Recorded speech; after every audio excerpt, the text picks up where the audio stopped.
now you're beginning to see some healing. Is marching moving us toward change? Why some believe there's some momentum in motion. It stood for decades, but was gone in just hours. But as painful a part of history the monument was to so many, some are not so happy to see it go. Further credibility, further transparency, and I think go a long way toward addressing many of the concerns that we've heard out in the streets of our city for the last week or so. The mayor promises updates to IMPD's use of force policy, but does that satisfy protesters? This is RTV6 News at 5, working for you. Now at 5, for the first time in days, there are no protests or demonstrations underway at this hour in the city of Indianapolis. Thank you for joining us. I'm Amanda Starantino. And I'm Mark Mullins. For nearly 2 weeks, demonstrators have marched throughout the Circle City demanding an end to police brutality and more accountability for police officers. The city announced it is revising its current use of force policy. But as RTV6's Stephanie Wade reports, it might not be enough for everyone seeking justice.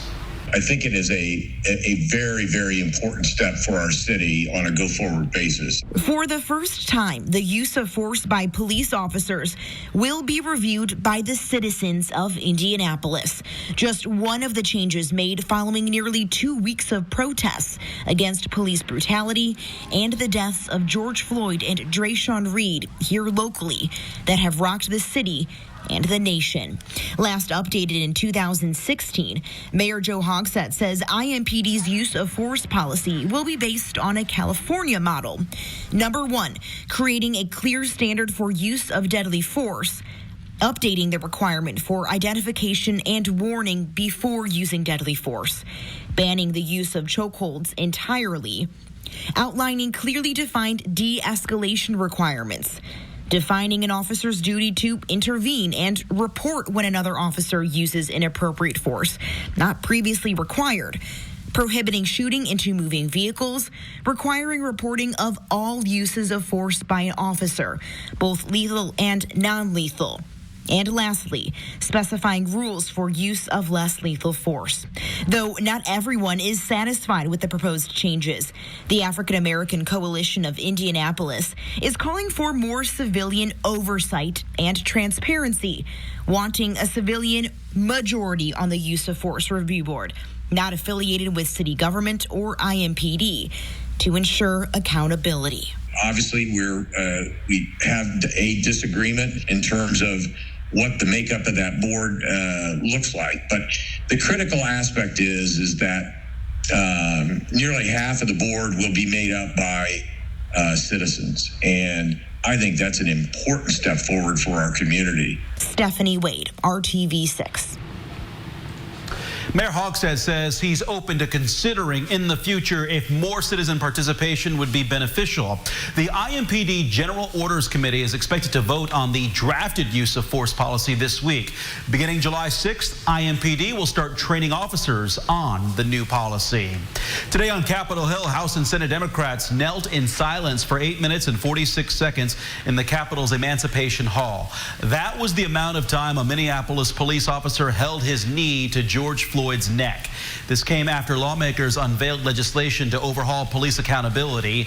The Justice in Policing Act would overhaul legal protections for police, create a national database of excessive force episodes, and set new standards for police training. And that now former officer who held his knee to Floyd's neck, Derek Chauvin, made his first court appearance today. He's charged with second-degree murder. The judge set his bail at $1 million. And after days of protesting, the streets of downtown are pretty quiet today, but that does not mean the movement toward equality has slowed down. Troy Washington is working for you to explain how some are reacting to all the changes being pushed forward because of people standing together. Black people have been feeling alone for a long time. But it doesn't appear that's the case anymore. We all watched as people from different walks of life stood side by side and marched alongside the black community. Faith in Indiana, we've been pushing for some policy changes with our police department.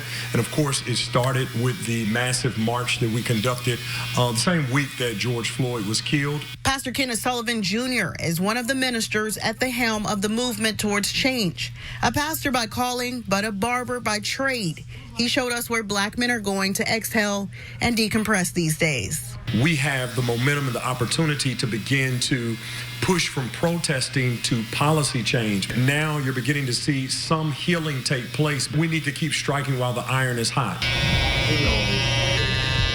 Here, when these clippers start going, there's no telling what wisdom will follow. I was telling him that it's up to his generation to really make the change, because we've already experienced it the bulk of our lives. In a way, getting a haircut can become therapy during a time when everyone is trying to understand the current climate and process their feelings while surviving a pandemic. So that could have been me or my little brother. So yeah, it is hopeless. A lot of people standing with us. Over on Kessler, we caught up with another barber, hard at work, different shop, but same concept. The world beats you up. You need some place to kind of just breathe and unwind. And that's exactly what sitting in this chair offers, a chance to reflect on the full scope of what's going on around us. I'm definitely hopeful. I think we're going in the right direction. We had to go through all this tension, but it's like a diamond. You have to put a lot of pressure on diamonds for it to shine. And I think we're gonna be the diamond once it's all over. But we had to put the pressure on society. Working for you, Troy Washington, RTV6. Thanks, Troy. And both of the barber shops we talked with are newly reopened after surviving the pandemic. IMPD said there were no arrests for curfew violations over the weekend, but the Marion County prosecutor has filed formal charges against 5 more Indiana residents following clashes with police during protests over racial inequality on May 30th, 31st, and June 1st. Meredith Gable is accused of defacing the Soldiers and Sailors Monument after it had been cleaned of graffiti. Jillian Huff is accused of nearly striking an officer with her car, and the other 3 are all charged with resisting law enforcement. Deadly gun violence continued in Indianapolis overnight. At least 8 people were shot, including 2 men who died. The shootings happened in a span of less than 4 hours between late last night and early this morning. Just before 11 o'clock last night, 2 people were shot on the 2900 block of Dr. Martin Luther King Jr. Street. 1 man died from his injuries. About a half hour later, a man was found dead after he was shot in the stairwell of an apartment building on the 1900 block of Canary Court. That's on the north side near 79th Street and Harcourt Road. There have been now 90 homicides in Indianapolis since the beginning of the year, and at this time last year, the city had 64. It's an increase that could lead to another record-breaking year. RTV6's Megan Sanctorum spoke with city leaders to find out what they think is behind the increase in violence, and she's working to get answers about what's being done to stop it. They're not the statistics anyone wants to see. Families across the city losing mothers, fathers, siblings, and children to violence. It's just sad. I mean, I guess you really never know until it hits you so close to home like it did me, because Peter was like my kid, and I always tried to help him do better and get him out of that situation. We spoke with the sister of 15-year-old Peter Lambermont on the phone today. The teenager was shot and killed on Priscilla Avenue back in January. Since then, violence in the city has continued. The city's director of community violence reduction says the pandemic has added additional challenges as well. They're not able to run many of the programs they typically do this time of year. She thinks that could be a contributing factor to a rise in violence, and it's something she thinks about each time another life is lost. It's always difficult. People think you get used to it. I never do. It hurts me each time like it's brand new, like I've never heard it before. And I just, again, really want people to be patient with each other coming back out of COVID-19 restriction and to think before they act. She says within the coming weeks, you will start to see the return of several summer violence reduction programs for youth and young adults. They're also planning a resource fair to connect people with things like job opportunities and mental health counselors. They're small steps, but ones they hope will help before more lives are lost. Working for you, Megan Sanctorum, RTV6. And as Indianapolis Mayor Joe Hogsett promised just days ago, a Confederate monument was taken apart and removed today from Garfield Park. While some people in the city wanted the historic piece removed for years, others were upset about this change. RTV6's Alyssa Donovan explains. And behind me is what's left of where that monument stood. Crews showed up here unannounced today early this morning to start dismantling the monument that many have been wanting removed for years.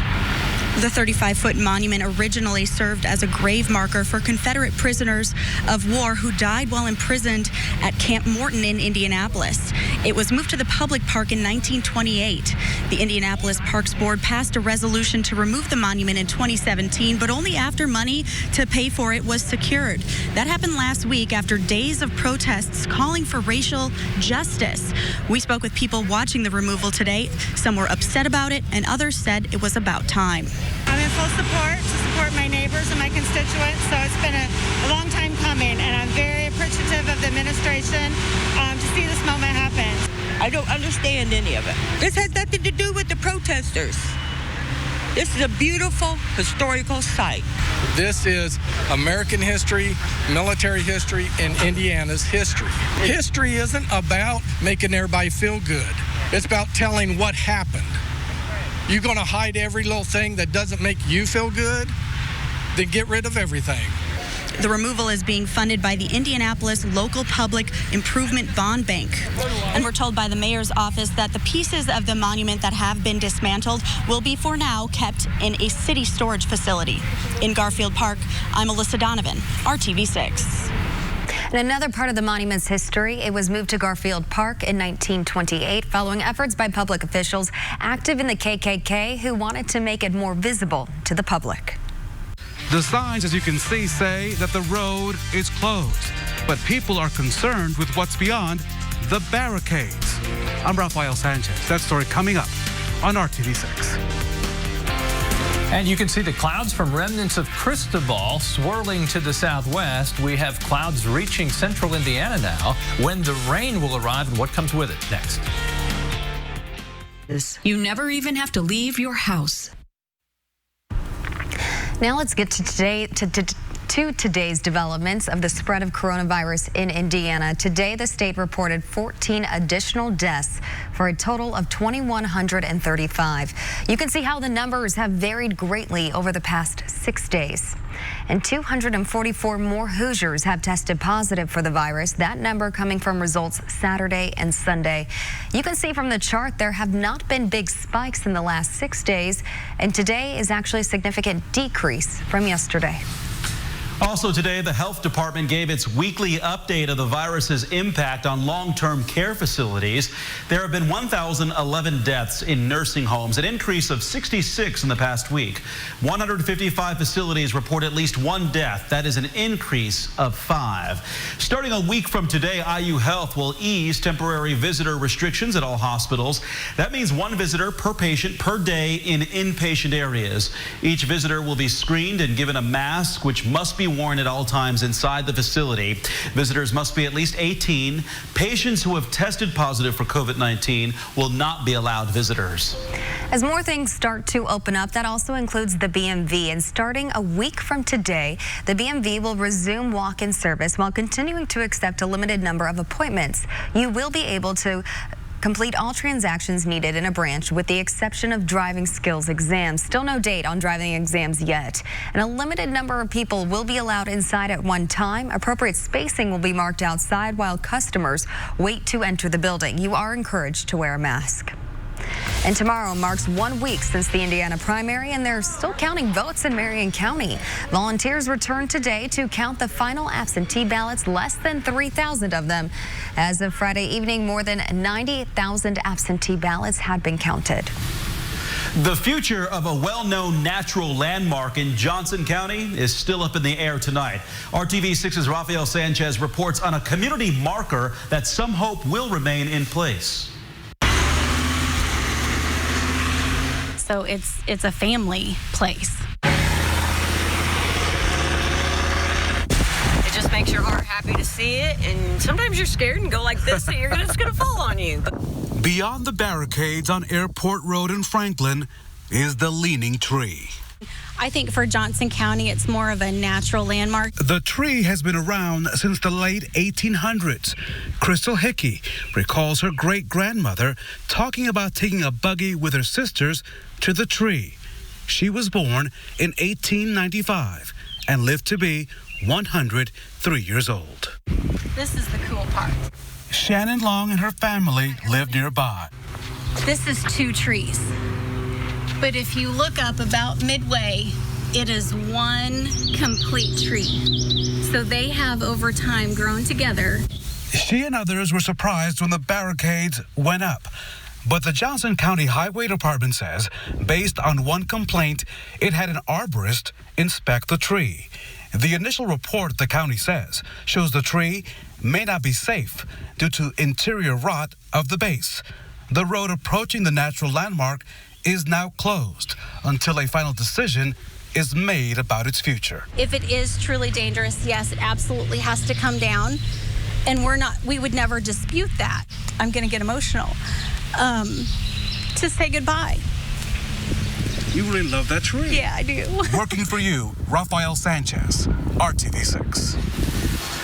Well, the county is waiting until the arborist's final report is released. A second master arborist says the tree is low risk.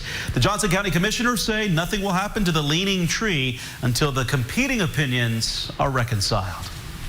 Now to your Storm Team 6 forecast. Another great day to be outside, especially if you don't mind the heat, but changes are on the way, right, Kevin? Well, we hit 87 today, dry, Amanda, and the clouds have been streaming in. We'll talk about the change for tomorrow in 1 second. Nice day to relax. Humidity still not too bad. Instead of having to push someone in a swing, tomorrow the wind may be strong enough to move the little ones back and forth on their own. We'll see some winds gusts to 40 miles per hour. These are the high, thin cirrus clouds well out ahead of the remnants for Tropical Storm Cristobal. As far as our temperatures have been in the upper 80s, kind of a dimmer switch, that fading sunshine with the high, thin clouds. 89 in Muncie, 88 in Kokomo. Say hello to Susie. There's the cat just relaxing, found some sunshine. She will not want to go out in the rain later tomorrow. Thanks to Deb for sending in the picture. Of course I'll walk cats, dogs. I'll say hi to everyone. Temperatures will be in the 70s at 11 o'clock tonight. Okay, there's the swirl, the remnants of the tropical system. That motion counterclockwise is part of the spin that increases the potential for isolated thunderstorms with damaging wind and even an isolated tornado in there. So the risk tomorrow for central Indiana west into Illinois. High winds and isolated tornadoes, the main threats. This should really start in the mid to late afternoon. Noon, just a 30% chance for thunderstorms, but look what happens by the time we get to 4 and 5 o'clock. Probability goes way up. Temperatures, they'll be influenced by how long before the rain starts. Now, once it rains, doesn't mean it's going to stay raining. This will come in spirals, in bands, so some of us are getting a tremendous downpour and other spots, nothing at all. 1 o'clock tomorrow afternoon, Terre Haute and Sullivan, the leading edge. There's a little line, one of the bands, Lafayette to Frankfort to Indianapolis, 4 o'clock. That could create and have some torrential rain in it because the humidity is going to surge with that tropical air being pulled to the north. The winds will be strong on Wednesday as well. Our rain chance will go down Wednesday, but we'll hold on to a 30% chance for some thunderstorms Wednesday. Then a really nice stretch Thursday through Monday. Dry, temperatures at times in the middle to upper 70s, and perhaps perfect timing will be in the 70s, as you can see Saturday and Sunday. Lows in the 50s. Next 24 hours, we'll just have to deal with the remnants of Cristobal, and then it'll be more smooth sailing after that. We'll be back with more news right after this.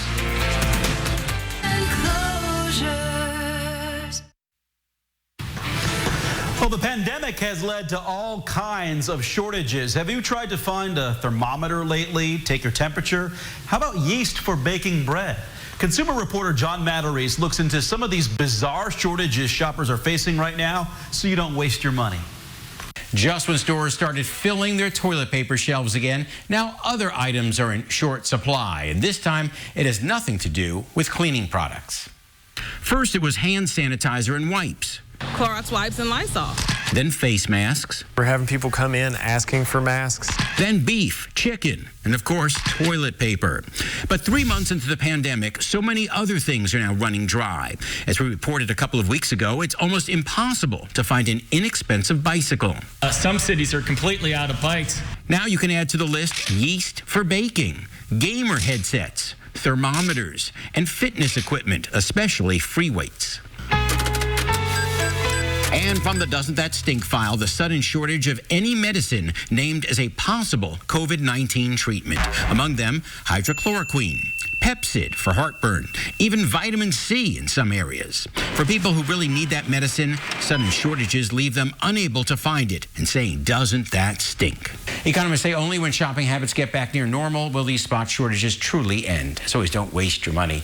I'm John Matteries for RTV6. And Call 6 Investigates is finding out that more Hoosiers are getting licensed to carry a gun. Kara Kenny finds out why and what experts say you have to know. And we'll leave you with this live look outside from Bloomington from our Weather Now camera. It's been a gorgeous day so far. Hopefully you can get out and enjoy it. We'll be back for the news at 6.